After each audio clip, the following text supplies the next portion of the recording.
Se você pegar água oxigenada e colocar uma gotinha de sangue, desodorante, ó, spray aerossol. Eu pego um isqueiro e jogo o desodorante em cima da chama do isqueiro. Terceiro fator que afeta a velocidade de uma reação, e esse é bastante importante e relevante, que são os catalisadores.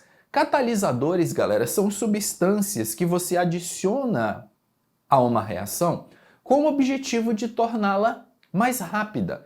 Os catalisadores, eles aceleram a reação porque eles diminuem a energia de ativação. Então, o que o catalisador faz é, como ele diminui a energia de ativação, ele cria uma rota alternativa para aquela reação acontecer, tá? Então ele cria uma rota alternativa, ele muda o caminho da reação. E aí a reação acaba pegando um atalho para chegar no produto. Ao pegar esse atalho, essa reação acaba necessariamente ficando mais rápida. Uma coisa importante de você saber sobre catalisadores é que catalisadores não afetam o ΔH, porque o ΔH ele só depende do começo e do fim da reação. Lembre-se que ΔH é entalpia final menos entalpia inicial. O ΔH não depende o ΔH não depende do durante da reação. Só que o catalisador ele mexe justamente no meio, então ele acaba não afetando o ΔH. Catalisador também não afeta o rendimento. O que significa isso, prof? Que o catalisador ele não aumenta a quantidade de produto formado, nem diminui a quantidade de produto formado. A quantidade de produto que eu vou formar seria a mesma, teoricamente, com ou sem catalisador. A diferença é que com catalisador a reação ela se processa mais rapidamente. Aqui eu mostro para vocês, galera, um gráfico que a gente estudou na última aula, um gráfico de entalpia em função do caminho da reação. Daqui a pouco eu vou falar desse exemplo. Que eu mostro aqui a mesma reação acontecendo com e sem catalisador. Então imagine uma reação aqui, ó, essa linha verde, que ela sobe aqui, sobe, vem e desce. Qual é a energia de ativação dela? Lembra que a energia de ativação é a distância da entalpia do reagente até o topo, que é o complexo ativado. Então essa aqui é a energia de ativação da reação sem o catalisador. Quando você coloca o catalisador, o que o catalisador faz, ó, é diminuir a energia do complexo ativado. Ele cria um novo complexo ativado, tá? É outra estrutura, e essa estrutura é mais estável. Lembre-se que a palavra estável na química significa baixa energia. Então, o catalisador, ele cria um complexo ativado mais estável do que a reação sem catalisador. Pelo complexo ativado ser mais estável, ter menor energia, a energia de ativação é menor. Se a energia de ativação é menor, a gente aprendeu em aula anterior que quanto menor a energia de ativação, mais rápida a reação. E a conclusão que a gente tira disso é que, de fato, o catalisador ele tem esse efeito de acelerar a reação. Ele faz com que essa reação aconteça de uma forma mais rápida. Professor, um exemplo de um catalisador. Vamos lá. Quando a gente fala em catalisadores e a gente tenta, de alguma forma, associar esse assunto com a biologia, a gente lembra inevitavelmente das enzimas. As enzimas, todas as enzimas, elas são catalisadores biológicos, são catalisadores, atuam nos organismos vivos, mas nem todo catalisador necessariamente é uma enzima. Vamos então usar um exemplo de uma enzima que ela é muito conhecida. E essa enzima ela pode atuar, ela pode ser o catalisador dessa reação que eu estou mostrando para vocês aqui. Essa reação, gente, é a reação de decomposição da água oxigenada, ou decomposição do peróxido de hidrogênio, que é o H2O2. Vamos lembrar que o peróxido de hidrogênio é o componente ativo da água oxigenada. Quando o peróxido de hidrogênio se decompõe, ele produz água e gás oxigênio. Essa reação, gente, ela é uma reação relativamente lenta. Ela acontece ali a uma certa velocidade. Para você acelerar, você precisa utilizar um catalisador. Catalisador, gente, são substâncias específicas que catalisam determinadas reações. Você não precisa se preocupar qual catalisador catalisa determinada reação. Porque às vezes uma substância ela é catalisador de uma reação, mas ela não é catalisador de outra reação, tá? Então isso tem uma variedade muito grande. No caso dessa reação de decomposição do peróxido de hidrogênio, eu posso usar iodo como catalisador, tá? O iodo ele tem a capacidade de catalisar essa reação, ou eu posso utilizar uma enzima chamada catalase. E essa enzima está presente no nosso sangue. O sangue dos animais contém a enzima catalase. Peraí, professor, então se no meu sangue tem a enzima, quer dizer que eu posso pingar sangue na água oxigenada e ela vai começar a se decompor? Sim. Se você pegar água oxigenada e colocar uma gotinha de sangue, o negócio vai começar a espumar.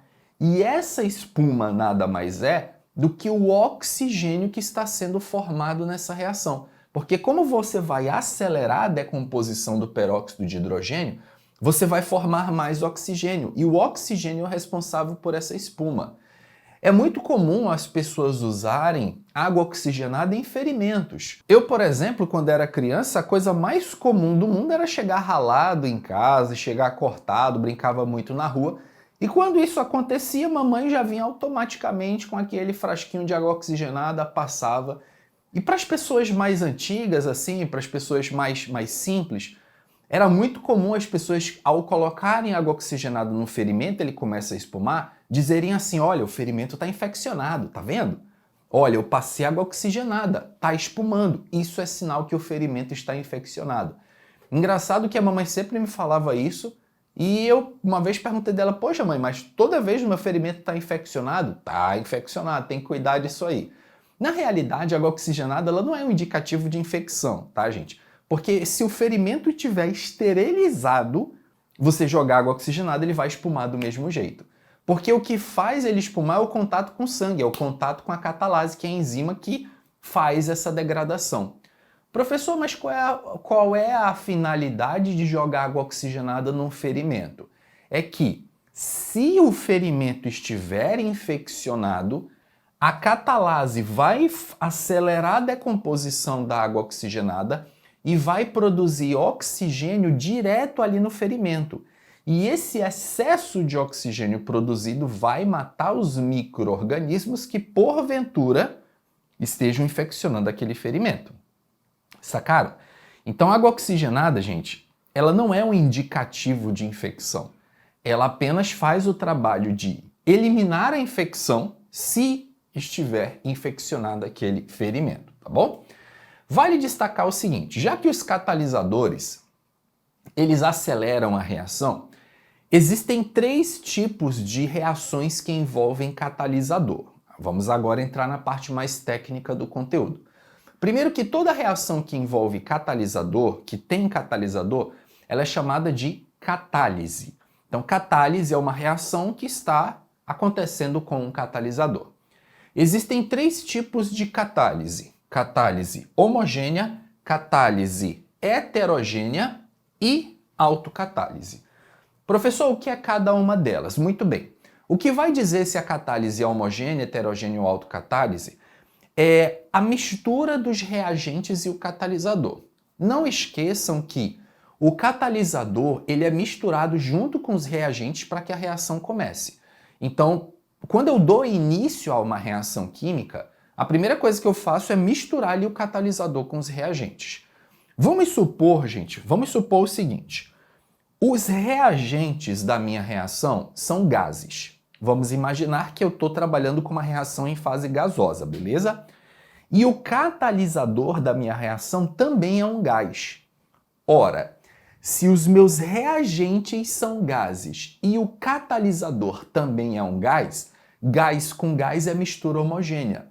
Quando os reagentes e o catalisador se misturam de forma homogênea, formam um sistema homogêneo, eu tenho uma catálise homogênea. Nas questões de vestibulares, de provas, galera, em 99,9% dos casos, isso vai acontecer quando os reagentes forem gases e o catalisador também for o gás. Vai dar ali uma mistura homogênea. Aí você chama aquela catálise de catálise homogênea. Então entende-se como catálise homogênea aquela hora que você mistura reagente com catalisador e aquela mistura é homogênea porque eles se encontram no mesmo estado físico, tá? Professor, dá um exemplo de catálise homogênea? Destruição da camada de ozônio catalisada por CF6. Professor, o que é essa reação? O que é isso aqui? Destruição da camada de ozônio catalisada por CF6. Eu fiz um corte no vídeo agora, galera, porque eu fui buscar, ó, isso aqui, desodorante, ó, spray aerossol. Isso aqui tem tudo a ver com o que eu vou explicar para vocês agora. O que acontece, galera, é que durante um certo tempo, o homem foi desenvolvendo ali tecnologias e começaram a colocar as coisas dentro de uma lata. É o tal do spray aerossol. Muitos produtos, quando o ser humano inventou essa maravilha que é o spray aerossol, ele se difundiu de forma muito rápida. Por quê? Pensa, tudo você pode colocar dentro de uma lata e a pessoa, para usar aquele produto, ó, só faz apertar. Cara, isso é a oitava maravilha do mundo. Você consegue colocar dentro de uma lata desodorante, que é o caso aqui. Você consegue colocar dentro de uma lata inseticida, espuma de barbear. Tudo você consegue colocar dentro de uma lata. Só que, se eu sou um fabricante de desodorante e eu coloco dentro dessa lata só o desodorante e mais nada, se eu apertar a válvula não vai sair nada. Porque para sair o produto eu preciso ter pressão aqui dentro. Tem que ter uma diferença de pressão para o produto sair. Quando eles inventaram o spray aerossol, eles entenderam que aqui dentro precisaria ter um gás. Porque aí esse gás pressurizado, quando você aperta e abre a válvula, ele sai. E quando esse gás sai, ele vem trazendo com ele o produto que está dentro da lata. Esse é o princípio do spray aerossol. Logo quando inventaram o spray aerossol, o gás que era utilizado, gente, era um gás da classe dos CF6, os clorofluorcarbono. Clorofluorcarbono significa uma molécula orgânica que tem cloro, flúor e carbono, um haleto orgânico, tá? Essa molécula, ela funciona muito bem como propelente, um gás de arraste, que é o que a gente chama. É o gás que vai literalmente arrastar o produto dentro da lata para fora. E aí começaram a usar CFC, CFC para cá, CFC para lá, tudo era dentro da lata. Só que eles não tinham a noção do quanto essa molécula de CFC era danosa para o meio ambiente. Como assim, professor? Quando foram ver a besteira que eles tinham feito, foram lá avaliar a camada de ozônio e viram que a camada de ozônio tinha um buraco nela. O que é o buraco na camada de ozônio? Buraco na camada de ozônio, gente, nada mais é do que uma região da estratosfera, porque a camada de ozônio é na estratosfera, onde a concentração de ozônio é mais baixa. Lá na estratosfera, o ozônio ele fica continuamente sendo destruído e formado. E é esse o princípio que ele usa para filtrar a radiação ultravioleta que vem do Sol. Só que esse aerossol que as pessoas usavam antigamente, esse gás, quando ele era liberado da lata, esse CFC, ele ia para as camadas mais altas da atmosfera e lá ele passava a destruir o ozônio. Então os caras perceberam que estava sendo feito um buraco na camada de ozônio, uma região da atmosfera em que a concentração de ozônio era mais baixa e por ser mais baixa a radiação ultravioleta passava praticamente sem filtro nenhum. Professor, como é que o CFC destruía o ozônio? E isso é uma coisa que os vestibulares perguntam a rodo, galera. Então é muito importante que você saiba isso aí. Vou mostrar para vocês aqui, tá? Isso aqui é um exemplo de um CFC, um clorofluorcarbono. Esse nosso amiguinho aqui, ó, ele é o dicloro de fluormetano. Então imagina um carbono tetraédrico e ligado a ele 2 átomos de flúor e 2 átomos de cloro. O que acontece? O CFC, quando ele chega nas camadas mais altas da atmosfera, ele recebe radiação ultravioleta provinda do Sol. Essa radiação ultravioleta, ela promove uma cisão homolítica na ligação carbono-cloro. Cisão homolítica, para quem não lembra, é uma quebra igual. A ligação ela quebra no meio e você promove a formação de radicais livres. Radicais livres são estruturas que têm elétrons desemparelhados, ou número ímpar de elétrons. Então você pega essa ligação que o carbono está fazendo com o cloro e quebra ela de forma homolítica. E aí você cria aqui, ó, um radical livre de cloro. Esse radical livre, como é que eu sei que é um radical livre, professor? Quando vem esse pontinho aqui, tá, gente? Esse pontinho, ele indica que tem um elétron ali solto, um elétron desemparelhado. Então a gente entende que aquele cara ali é um radical livre. Esse radical livre de cloro, gente, ele é altamente reativo. E lá na estratosfera o que mais tem é ozônio. O que vai acontecer? Esse radical livre de cloro, ele se combina com o ozônio e o que aconteceu? Ele destruiu o ozônio. Destruiu o ozônio. Porque quando o cloro se combina com o ozônio, você vai formar ClO e O2. Cadê o ozônio, professor? Já era. O ozônio foi destruído. Mas ainda não acabou, não. Olha só. Esse ClO que foi produzido aqui nessa reação, ele é uma espécie química instável, também bastante reativa. Ele vai aqui na segunda etapa dessa reação, ele vai reagir com radicais livres de oxigênio que tem nas camadas mais altas da atmosfera. É normal a existência dessas estruturas lá. Então aqui você está vendo um O, que é um radical livre de oxigênio. Esse ClO reage com o oxigênio, aí ele restaura o cloro e produz gás oxigênio novamente. Eu não sei se vocês perceberam, mas o cloro que destruiu o ozônio, ele foi restaurado ao final da segunda etapa. Percebam, o cloro destrói o ozônio, ele tem a sua estrutura química modificada e no final ele se reestabelece. E aí eu pergunto de vocês, o que esse cloro que foi refeito na reação, ele foi restabelecido, o que ele vai fazer? Sim, ele vai destruir uma nova molécula de ozônio. Aí esse cloro vai lá, pega o ozônio de novo, destrói o ozônio, vira ClO, pum, libera cloro de novo. Aí esse cloro liberado vai lá, destrói o ozônio, faz o estrago que ele tem para fazer, tem a sua modificação química, é restaurado. Aí ele vai lá e destrói de novo o ozônio. Caramba, professor! O estrago, então, é muito grande, não é, prof? Exato. Vocês devem imaginar comigo que um radical livre de cloro consegue destruir várias e várias e várias moléculas de ozônio. Porque o cloro nessa reação, ele está atuando como catalisador. E como é que é, prof? O cloro aqui é catalisador? Sim. Dessa reação aqui, ó, gente, o cloro, ele é o catalisador. Como é que eu sei que o cloro ele é o catalisador dessa reação? Vamos lá. Primeiro, vocês concordam comigo no seguinte ponto. Isso aqui são duas etapas de uma reação global. Qual que é a reação global? A reação global é essa aqui, tá? Então, essa reação aqui são duas etapas. Se eu somar essas duas etapas, dá essa aqui.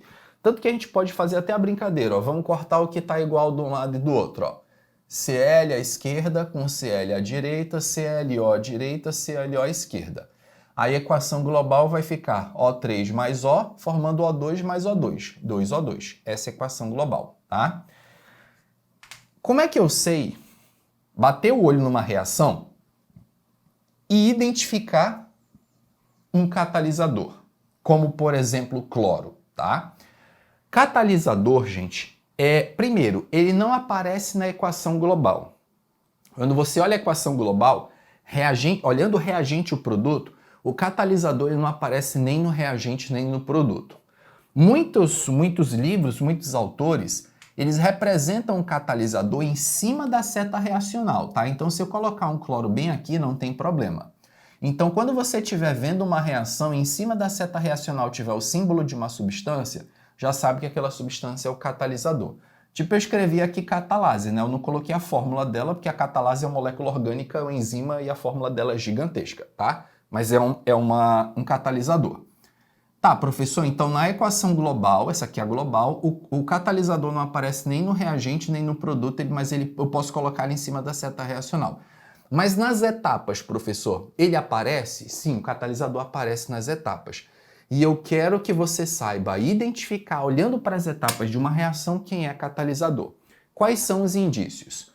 O catalisador, gente, pensem comigo assim.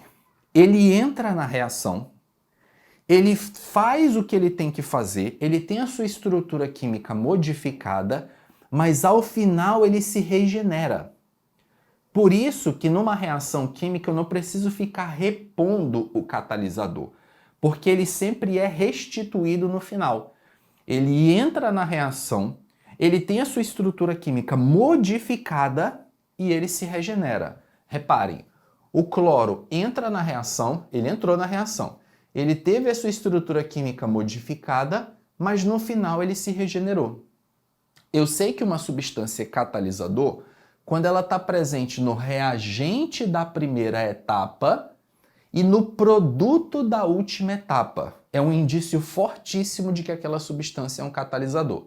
Ela está presente no reagente da primeira etapa e no produto da última. Porque se ela está presente no reagente da primeira etapa, eu estou entendendo que ela está fazendo o que? Ela está entrando na reação. Ela está entrando, reagente da primeira etapa. E se ela aparece novamente lá no produto da última etapa, o que eu estou entendendo? Que ela foi regenerada. Então ela foi liberada de novo e está pronto para atuar. E isso é um catalisador. Professor, mas o CLO não é um catalisador também? Porque a gente cortou ele de um lado e do outro. Não. O CLO aqui, gente, ele não é um catalisador. A gente diz que ele é um intermediário de reação, tá? Intermediário. O intermediário, como o próprio nome sugere, é uma substância que não existe no começo da reação, ela é formada durante a reação e no final ela some, ela é consumida e some. Então eu sei que uma substância é intermediário quando ela não vai aparecer no início da reação, tá? Na primeira etapa, logo no reagente, ela não vai aparecer, ela vai se formar durante a reação, mas ela vai se consumir antes de chegar no final. Ó. Ela não vai aparecer nem no início da primeira etapa e nem no produto da última. Ela vai surgir durante a reação, geralmente ela é formada logo na primeira etapa, aí quando for no início da última etapa, ela já é consumida e no produto já não aparece mais nada. Eu costumo fazer uma analogia, galera, que o intermediário, ele é como se fosse uma participação especial num show de um cantor famoso. Imagina um cantor fazendo show, gravando lá o seu CD, DVD, sei lá o quê, tá? O que acontece? Primeira música. Geralmente a primeira música não tem participação especial, né, gente? A primeira música é do cantor principal ali, o show é do cara. Então ele, entra lá e tudo mais. As participações especiais, elas vão acontecendo durante o show. E no final do show já não tem participação especial. Na última música, geralmente é só o cantor principal. Então, se você olha o show, só a primeira música e a última, você não olha a participação especial. Porque a participação especial não existe no começo do show, ela surge durante o show, ela some durante o show e no final ela não aparece. Isso é, na analogia, um intermediário de reação. Conseguiram compreender essa diferença? E digo mais. Esse exemplo que eu citei para vocês de destruição da camada de ozônio, gente, é um exemplo de catálise homogênea. Por que ele é um exemplo de catálise homogênea? Porque todo mundo nessa reação é gás. Todo mundo é gás. Os reagentes são gases, o catalisador é gás, o produto é gás, todo mundo é gás. Quando o reagente é gás e o catalisador é gás, ali vai dar uma mistura homogênea, e isso é, portanto, uma catálise homogênea. Vale destacar que hoje, só cheiro de desodorante aqui no estúdio, mas até que agradável, né? Hoje, galerinha, não é mais utilizado o CFC como gás propelente. Então, para você não pensar que, poxa, professor, eu não vou mais comprar aerossol porque eu estou destruindo a camada de ozônio. Não. Foi substituído. Esse gás, o CF2Cl2, o dicloro de fluormetano, que era o principal aerossol, é um tipo de freon que a gente chama, né? Uma classe chamada freon. Ele não é mais utilizado, tá? É proibido. Hoje utiliza-se hidrocarbonetos. Então aqui dentro do desodorante tem hidrocarbonetos. E esses hidrocarbonetos, o que eles fazem, galera? Eles fazem o efeito de propulsão. O gás ele vai sair daqui. Só que o detalhe importante é que esses hidrocarbonetos eles são totalmente inofensivos para a atmosfera, então não tem nenhum problema eles saírem e ficarem na atmosfera, tá? Por serem hidrocarbonetos, eles são inflamáveis. Dá uma olhada nesse trecho, galera, que eu gravei de um vídeo em que eu pego um isqueiro e jogo o desodorante em cima da chama do isqueiro. Olha a labareda que produz aí. Esse fogo aí é evidência mais que suficiente de que o gás que tem dentro da lata é inflamável. Porque esse gás que tem aqui dentro, gente, ele é gás de cozinha. Professor, mas eu não sinto o cheiro de gás de cozinha. Lembre-se que o gás de cozinha, o cheiro dele é artificial, tá, gente? Para identificar vazamento. Mercaptanas.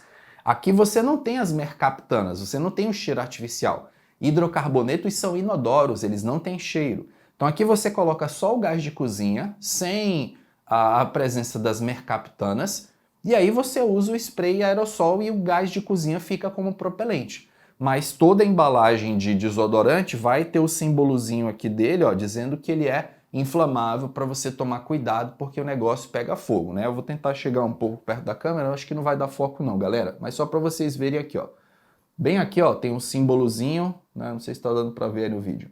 Tem um símbolozinho aqui, ó, de que o negócio é inflamável. Então precisa tomar bastante cuidado com isso aqui porque pega fogo, né? Então jamais passe desodorante cozinhando, né? Ah, tô cozinhando ali, não faça isso, tá, gente? Porque é perigoso. O gás ali é inflamável, vocês viram isso aí no vídeo, beleza? Existe a catálise heterogênea, autoexplicativa, né? Catálise heterogênea é quando os reagentes e o catalisador eles estão em fases diferentes e, portanto, eles formam um sistema heterogêneo, uma mistura heterogênea. Um exemplo, quando os reagentes são gases e o catalisador é um sólido.